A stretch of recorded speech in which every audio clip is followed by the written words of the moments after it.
میں نے اماں کو بتایا کہ میرے پیٹ میں درد ہو رہا ہے۔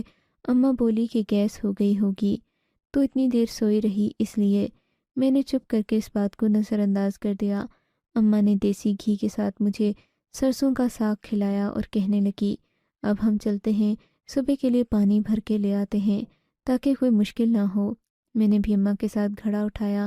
کھانا کھانے کے بعد ہم لوگ گھر سے نکل پڑے، پر مجھے محسوس ہو رہا تھا جیسے میرے پیٹ میں شدید درد ہو رہا ہو، میری پسلیاں جیسے ٹوٹ کر نیچے گر پڑیں گی۔ اس قدر شدید درد مجھے زندگی میں پہلے کبھی نہیں ہوا تھا۔ میں نے یہ بات اماں کو نہیں بتائی کہ کہیں اماں یہ نہ سمجھ لے کہ اس دوا کی وجہ سے ایسا ہو رہا ہے، اور وہ دوا تو اسی لیے دی گئی تھی کہ اگر میں نے کبھی کوئی بدکاری کی ہوئی تو مجھ پر ظاہر ہو جائے گی، حالانکہ یہ سب بالکل فضول بات تھی۔ میں نے گھر آتے ہوئے بھی اماں کو نہیں بتایا، پر درد میں اضافہ ہو چکا تھا۔ میرا پیٹ اس قدر درد میں تھا کہ لگتا جیسے میں نے کوئی آرا اپنے پیٹ پر رکھ لیا ہو اور وہ ہر لمحے مجھے چیر رہا ہو۔ میں بڑی مشکل سے گھر پہنچی۔ گھر پہنچ کر اماں سے کہا کہ مجھے نیند نہیں آئی، میں کھانا کھا کر مظفر کے گھر چلی جاتی ہوں۔ مظفر میرے ماموں کا بیٹا تھا۔ مظفر لوگ ہمارے گھر کے قریب ہی رہتے تھے۔ مظفر کا اپنا ایک فارمیسی کا اسٹور تھا جہاں پر وہ مختلف دوائیں گاؤں کے لوگوں کو دیتا تھا۔ میں نے سوچ لیا کہ مظفر سے جا کر اپنے پیٹ کے درد کا کہوں گی، وہ کوئی دوا دے دے گا تو میں ٹھیک ہو جاؤں گی۔ اس طرح اماں کی دی ہوئی دوائی کا اثر بھی مجھ پر ظاہر نہیں ہوگا، پر ایسا ہونے کے قابل میں رہی نہیں تھی۔ میرے پیٹ میں شدید درد اٹھا، یہاں تک کہ مجھے اماں کو بتانا ہی پڑا۔ میں درد سہ نہ سکی اور بیڈ پر جا کر بیٹھ گئی۔ اماں میری طرف دیکھ کر بولی، یہ درد تجھے کب سے ہو رہا ہے؟ جب سے جاگی ہوں اماں، تب سے یہی درد ہو رہا ہے۔ میں نے کہا تو اماں پریشان ہو کر مجھے دیکھنے لگی، پھر میرے قریب آ کر پیار سے بولی، دیکھ بیٹی، اگر تو نے کبھی کچھ ایسا کیا ہے تو مجھے ابھی بتا دے تاکہ میں اس عورت کے سامنے شرمندہ نہ ہوں۔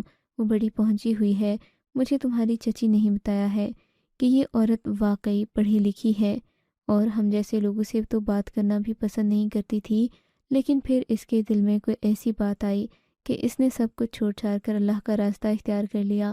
یہ لوگوں کو اللہ کے راستے پر لاتی ہے، بڑی ہی نیک عورت ہے۔ اس نے کئی لڑکیوں کے رشتے بھی کروائے ہیں، کچھ تو شہر چلی گئیں اور کچھ گاؤں میں ہی رہ گئیں۔ اماں نے مجھے اس عورت کے مختلف قصے سنا کر قائل کر لیا کہ یہ درد اس دوا کی وجہ سے نہیں ہوا۔ میں نے بھی یہ بات مان لی، مگر جو بھی تھا مجھے شدید درد تھا۔ اماں کہنے لگیں کہ ابھی مظفر کے گھر نہیں جا سکتے، وہ کہے گا کہ بے وقت ہی آ جاتے ہیں، صبح ہوگی تو چلیں گے۔ اماں یہ کہہ کر سونے کے لیے لیٹ گئیں، مگر میرے پیٹ میں ساری رات شدید درد رہا۔ اب مجھے محسوس ہو رہا تھا کہ درد بڑھتے بڑھتے میرے پیٹ کا حجم بھی بڑھ رہا ہے۔ مجھے ایسا لگنے لگا جیسے میں کوئی بچے پیدا کرنے والی عورت ہوں جس کا پیٹ بڑھا ہوا ہوتا ہے۔ میں اب اس بات سے اور زیادہ پریشان ہو گئی تھی۔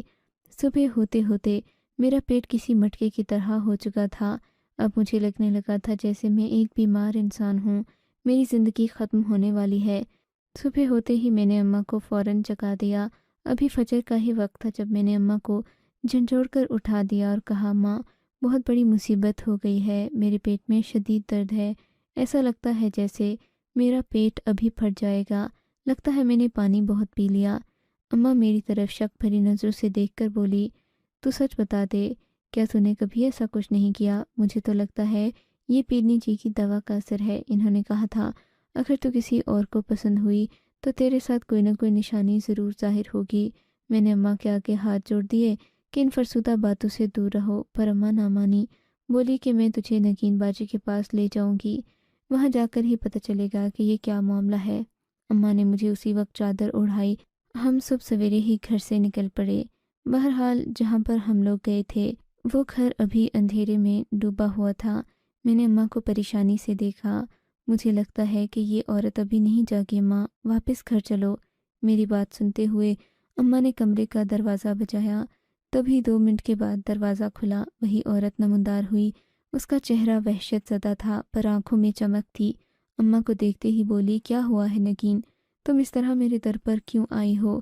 اماں نے روتے ہوئے کہا، بہن معاف کر دو، مجھے لگتا ہے کہ میری بیٹی سے واقعی کوئی غلطی ہو گئی، دیکھو اس کا پیٹ راتوں رات بڑھ گیا ہے۔ وہ عورت اپنی آنکھوں میں چمک لیے مسکرا کر بولی، ہاں مجھے بھی لگتا ہے کہ ایسا ہی ہوا ہے، تمہاری بیٹی نے ضرور کوئی نہ کوئی ایسا کام کیا جس کی اس کو سزا مل رہی ہے۔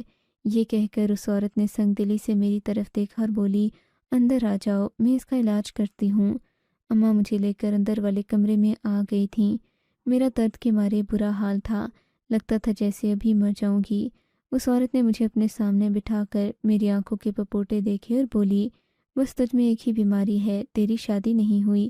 اگر تیری شادی ہو جائے گی تو یہ تکلیف بھی کم ہوگی، کیونکہ شادی کرنے سے سارے گناہ دھل جاتے ہیں، پھر تو پاک ہو جائے گی۔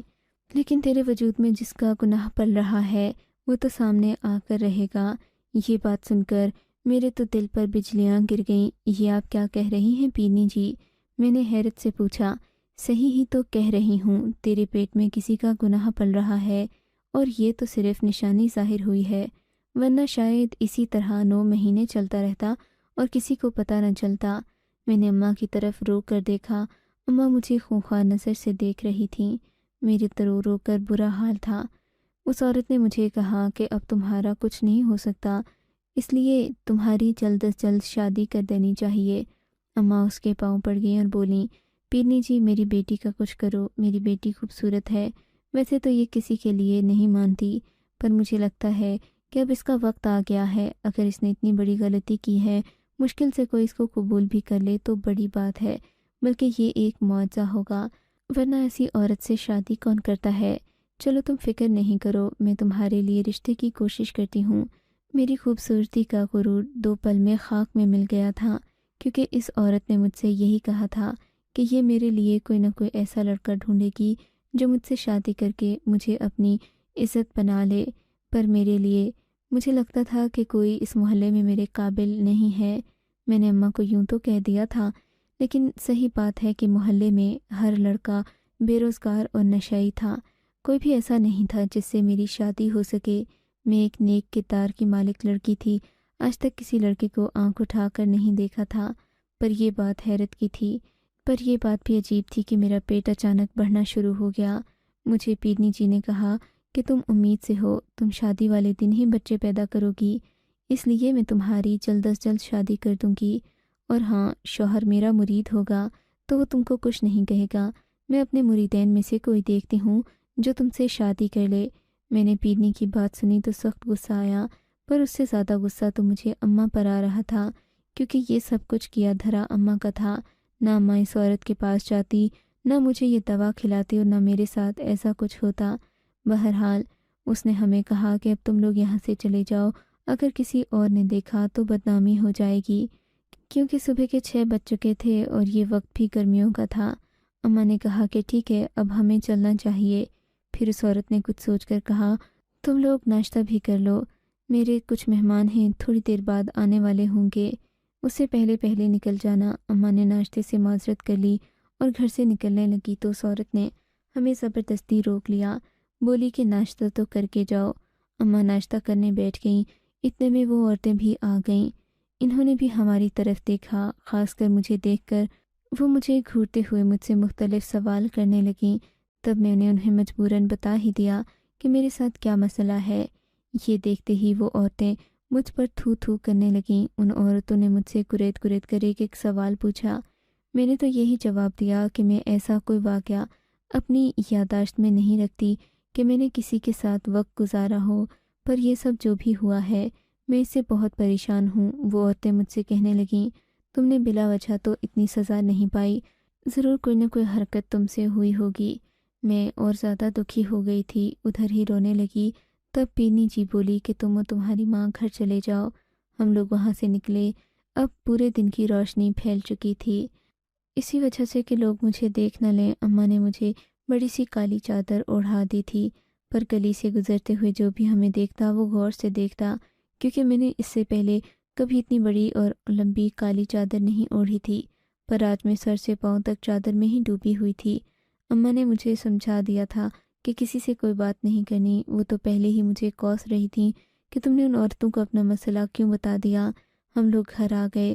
میں نے مارے پریشانی کے کھانا بھی نہیں کھایا اور سونے کے لیے لیٹ گئی۔ سونا کیا تھا، بس میں دنیا سے چھپنا چاہتی تھی۔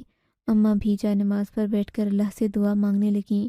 نہ جانے اماں اتنی بے وقوف کیوں تھیں، مجھے اچھی طرح یاد تھا، اور یاد ہے کہ میں نے کبھی کسی لڑکے کو آنکھ اٹھا کر بھی نہیں دیکھا، پھر یہ معاملہ تو بہت بڑا الزام اور تہمت ہے۔ میں دل میں سوچنے لگی، اللہ سے دعا کی کہ وہ مجھے اس مصیبت سے نکالے۔ شام کو ہی ایک عورت اماں کے پاس آئی اور بولی کہ تمہاری بیٹی کا رشتہ مل گیا ہے، اسے جلد از جلد بھیجا دو ورنہ تمہارا نام خراب ہو جائے گا۔ میں نے اماں سے کہا کہ اماں تم مجھے بہانے کی کرو، اب میں کسی سے بھی شادی کرنے کو تیار ہوں۔ میرے سر پر جو بدنامی کا داغ لگ چکا ہے وہ شاید کبھی نہ مٹ سکے۔ اماں نے اس عورت سے کہا کہ تم میرے لیے کوئی بھی رشتہ لے کر آ جاؤ، میں وہ قبول کرنے کو تیار ہوں۔ تب اس عورت نے میرے چچا کی بیٹے کا نام لیا۔ میرے چچا کے بیٹے کا نام ماجد تھا۔ ماجد دن بھر کبوتر اڑاتا رہتا تھا، مگر بہت ہی نکما اور ہڈ حرام قسم کا لڑکا تھا۔ میں اسے کبھی دیکھنا بھی پسند نہیں کرتی تھی، اور آج میری شادی کی باتیں اس سے ہو رہی تھیں، وہ بھی بڑا احسان کر کے کہ ایسی لڑکی کو تو کوئی قبول ہی نہیں کرتا۔ پر پھر ایک عجیب واقعہ ہوا، میرا رشتہ ماجد کے ساتھ طے پا گیا، پر عین نکاح کے موقع پر ماجد بگڑ گیا۔ بولا کہ میں ایسی بدکار لڑکی سے شادی کروں تو اس بات کی کیا گارنٹی ہے کہ یہ کل کو کسی کے ساتھ نہیں جائے گی، اور میں اسی چیز کی گارنٹی لینے کے لیے آپ کا مکان اپنے نام لکھواؤں گا، تاکہ اگر یہ کوئی غلطی کرنا بھی چاہے تو بے گھر ہونے کے خوف سے کچھ نہ کر سکے۔ میں ہکا بکا رہ گئی تھی، میری عزت تو دو کوڑی کی ہو کر رہ گئی تھی، یعنی میری گارنٹی کے لیے بھی میری ماں کو اپنی چھت کی قربانی دینا پڑ رہی تھی۔ اماں اور کیا کرتی، مکان بھی لکھ کر ماجد کے نام کر دیا اور میری شادی ماجد سے کر دی۔ نکاح کے فوراً بعد ہی ماجد نے مجھے تانے دینا شروع کر دیے کہ تم ایک بدکار لڑکی ہو۔ تبھی کمرے کے دروازے پر دستک ہوئی۔ میری چچی نے دروازہ کھٹکھٹایا تھا۔ میں نے ان کی طرف دیکھا تو وہ ہنستی ہوئی اندر آ گئیں، میرے سامنے بیٹھ کر بولیں، تو بڑی پڑھی لکھی بنتی تھی نا، دیکھ لیا آج کیا حشر ہوا، اسی لیے کہتے ہیں کہ اپنے بڑوں کے سامنے زبان نہیں کھولنی چاہیے۔ میں چچی کی باتیں سن کر حیران ہو گئی۔